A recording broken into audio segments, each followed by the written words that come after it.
Joseph Ayo Babalola, a name etched in the annals of faith and revival. Born on April 25, 1904, in the serene town of Odo-Owa, Kwara State, Nigeria, his journey was anything but ordinary. From his humble beginnings, Joseph was destined for a purpose far greater than anyone could imagine. As a young man, he trained as a mechanic and later worked as a steamroller driver for the Public Works Department. But even in the mundane, the extraordinary was calling. It began on October 9, 1928. While at work, an audible voice thundered from heaven at about 12 noon, saying, "Joseph Babalola, leave this job you are doing.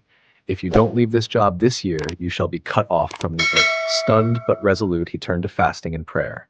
With unwavering faith, he obeyed the divine call, leaving his job and dedicating himself entirely to God. His ministry ignited during the historic Oke-Oye revival in Ilesa, Osun State, in 1930. Thousands gathered to witness healings, deliverances, and even the dead brought back to life. Apostle Babalola was once commanded by God to cut 3 leaves from a tree and place them on a rock before him.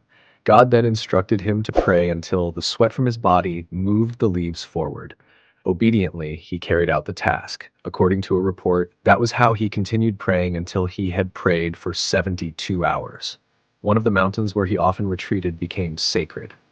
His prayers were so intense that the rocky surface bore permanent imprints of his knees. This was a physical testament to his relentless intercession and communion with God.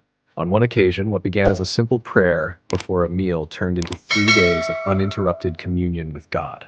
Time seemed to stand still as he remained on his knees. When he finally rose, he was filled with greater spiritual strength, as though he had been immersed in eternity.